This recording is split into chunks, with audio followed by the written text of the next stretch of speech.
Hello সুপ্রিয় শিক্ষার্থীরা, কেমন আছো সবাই? আশা করি সবাই ভালো আছো। সবাই যেন ভালো থাকো, সুস্থ থাকো।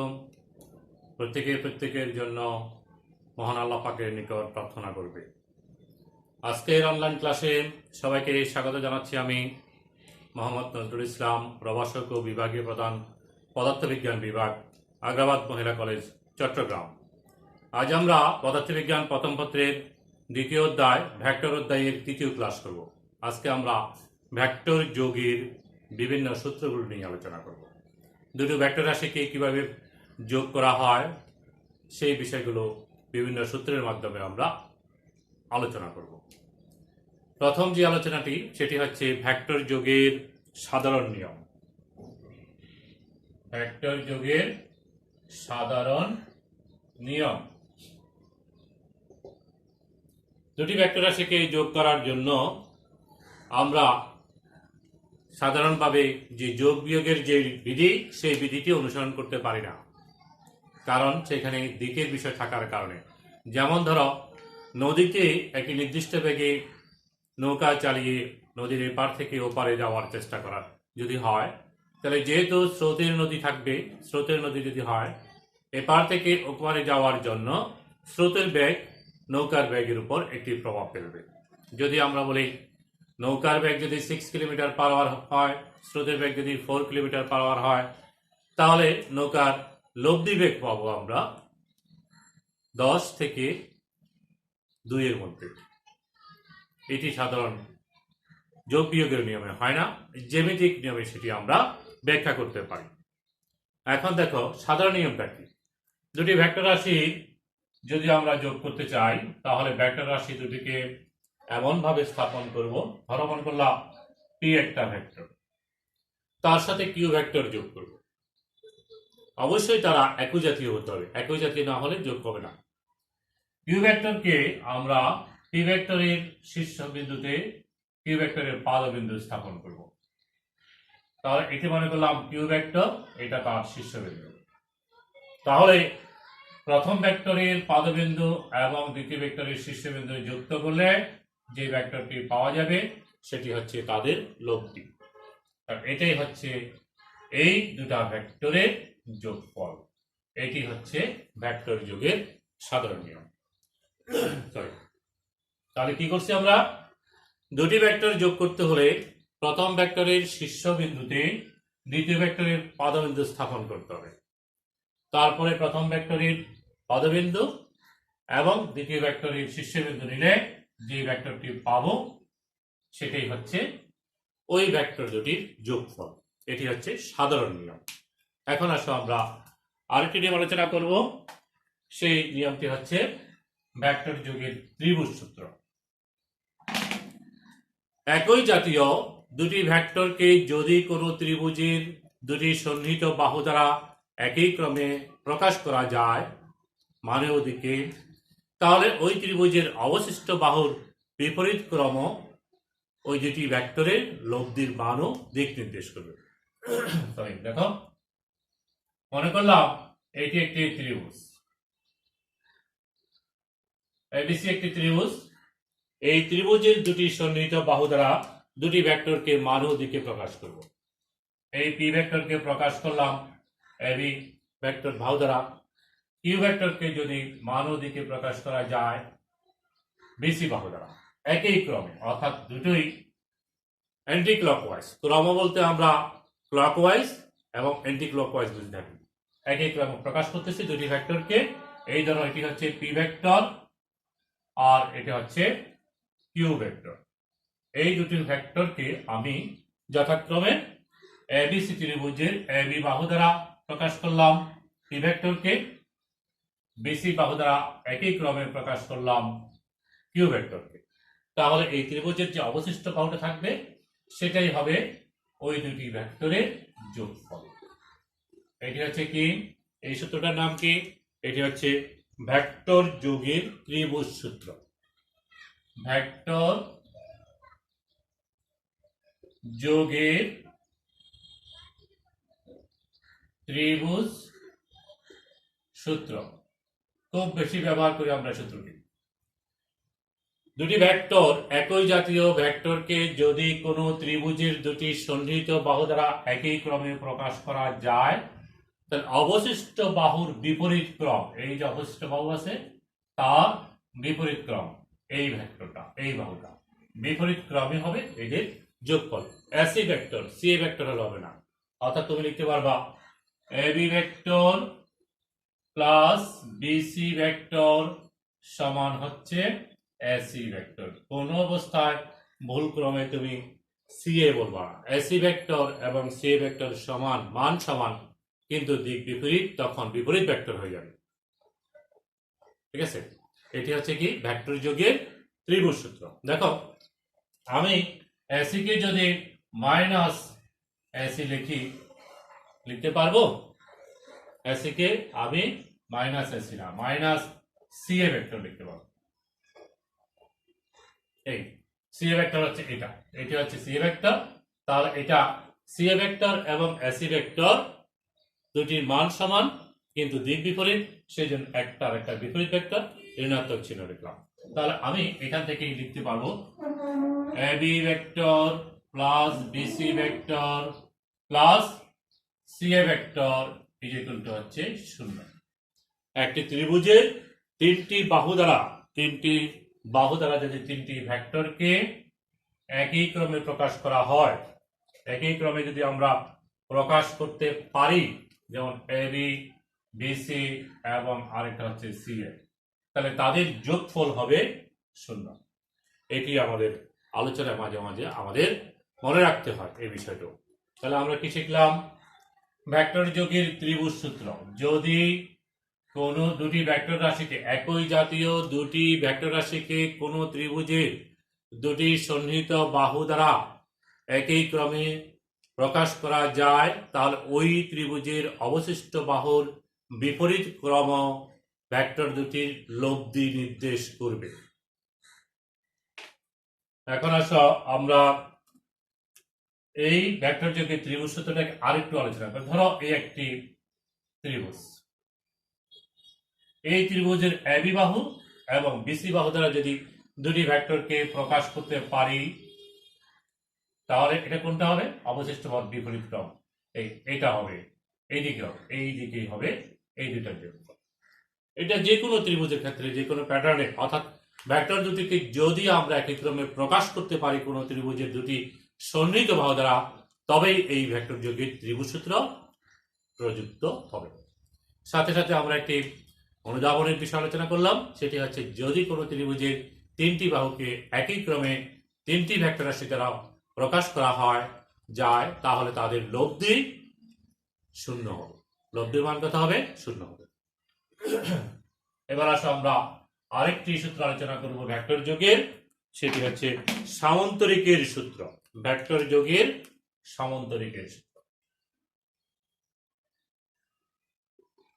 সামন্তরিকের সূত্র খেয়াল করবা, এটা কি? যদি দুটি কণা, কোনো কণার উপর দুটি ভেক্টর রাশি, একই জাতীয় দুটি ভেক্টর রাশি কোনো কণার উপর একই সময়ে ক্রিয়াশীল থাকে, কোন ধরনের ভেক্টর? একই জাতীয় ভেক্টর রাশি, তারা কোনো কণার উপর একই সময়ে ক্রিয়াশীল। যেমন হতে পারে নদীতে যখন নৌকা চালাবো আমরা, নৌকার বেগ এবং স্রোতের বেগ দুটি একই সময়ে নৌকার উপর ক্রিয়াশীল, একই জাতীয় দুটি ভেক্টর রাশি, সেই ক্ষেত্রে এটি আমরা প্রয়োগ করতে পারি। কিংবা ধরো একটি ফুটবল, তাকে দুইজন প্লেয়ার খেলার মাঠে এট এ টাইম কিক দিল, তাহলে কি হবে? কোন দিকে যাবে ফুটবলটি বা নৌকাটি, কোন দিকে যাবে, সেটি সামন্তরিক সূত্রের সাহায্যে আমরা বের করতে পারব। নৌকার ক্ষেত্রে বললাম দুটি ব্যাগের যোগফল হবে, আর ফুটবলের ক্ষেত্রে দুইটা বলের সমষ্টি হবে, সেটি সামন্তরিক সূত্রের সাহায্যে আমি নির্ণয় করতে পারবো আমরা।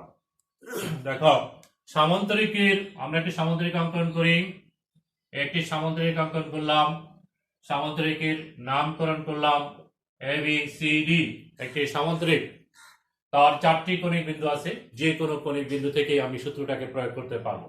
এই কণিক বিন্দুতেই করলাম। কি করব, একই সময়ে ক্রিয়ারত, মনে করলাম এই কণার উপর একটি বল এটি, আর একটি বল এটি, দুইটা ভেক্টর রাশি ক্রিয়াশীল আছে। যে বললাম একটা ফুটবলের উপর দুইজন প্লেয়ার দুদিকে কিক করলে একজন এদিকে একজন এদিকে, তাহলে তো দুটা ভেক্টর রাশি পাবো। সেই দুটা ভেক্টর রাশির যোগফল কোন দিকে হবে, ফুটবলটা কোন দিকে যাবে। এই যদি ব্যাখ্যা করি, তার এই কোন বিন্দুতে কোন কৌণিক বিন্দুতে এই দুটি ভেক্টর রাশিকে দেখাবো, তারা এই সামুদ্রিকের দুটি কৌণিক বিন্দুতে অঙ্কিত দুটি সন্নিহিত বাহু দ্বারা যথাক্রমে মানের ও দিকে প্রকাশ করলো। এই এবি বাহু দ্বারা পি ভেক্টরকে এবং এডি দ্বারা কি ভেক্টরকে প্রকাশ করলাম মানে এবং দিকে, এবং তাদের মধ্যবর্তী কোণ যেটা আলফা, এইটাও মধ্যবর্তী কোণ একই, অর্থাৎ তাদের দিক এবং মান দুটোই আমি এখানে প্রতিস্থাপন করলাম যথাক্রমে এবি এবং এডি দ্বারা। তাহলে লব্ধি কোনটা হবে, লব্ধি হবে এই কৌণিক বিন্দুতে অঙ্কিত কর্ণই হবে দুটো ভেক্টরের লব্ধি, অর্থাৎ এটি হবে এই দুটা ভেক্টরের লব্ধি, অর্থাৎ যোগফল হবে। তাহলে কি বলছে, সামুদ্রিকের কোন কৌণিক বিন্দুতে অঙ্কিত দুটি সন্নিহিত বাহু দ্বারা যদি দুটি ভেক্টর রাশিকে মান ও দিকে প্রকাশ করা যায়, তাহলে সামুদ্রিকের ওই কৌণিক বিন্দুতে অঙ্কিত কর্ণই ভেক্টর দুটির লব্ধির মান ও দিক নির্দেশ করবে।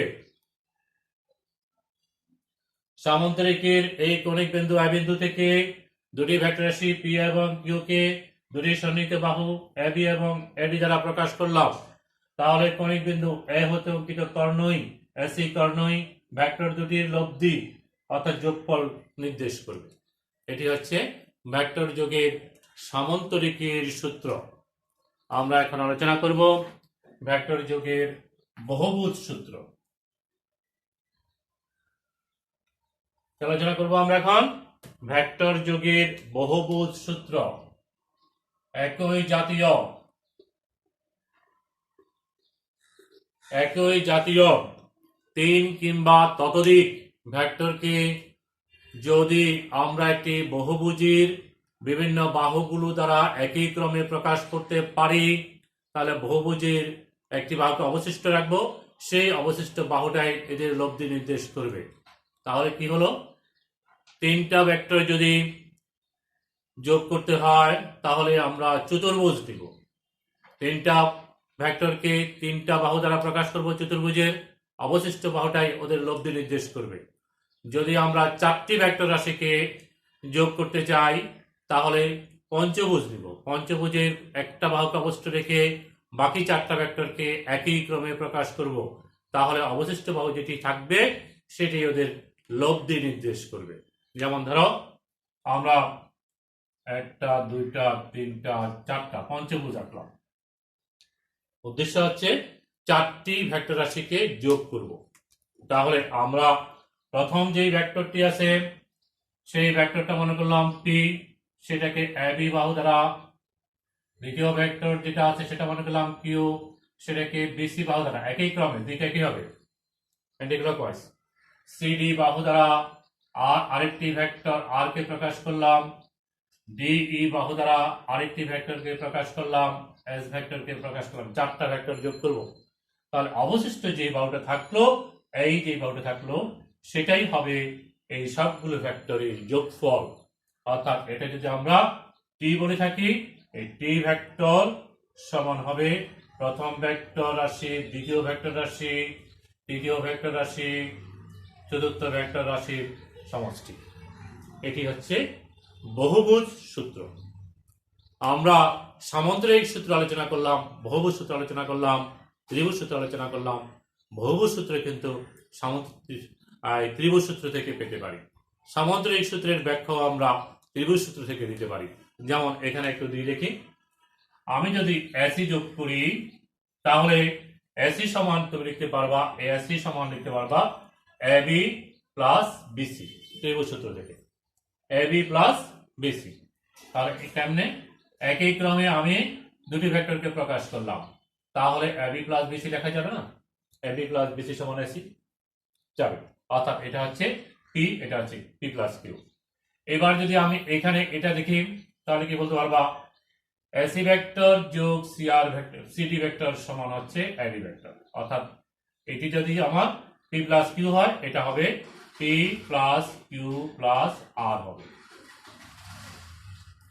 এবার যদি এই ত্রিভুজটা কল্পনা করো এডিই, তাহলে এই ভেক্টর আর এই ভেক্টরের যোগফল হচ্ছে এটা, সেটাও ত্রিভুজ সূত্র থেকে একই ক্রমে দুটি ভেক্টরকে প্রকাশ করলাম, অবশিষ্ট বাহুর বিপরীত ক্রমে লব্ধি নির্দেশ করবো। অর্থাৎ টি সমান হবে পি প্লাস কিউ প্লাস আর প্লাস এস। তাহলে আমরা কি দেখতে পেলাম, বহুভুজ সূত্র হচ্ছে ত্রিভুজ সূত্রের এই নামান্তর।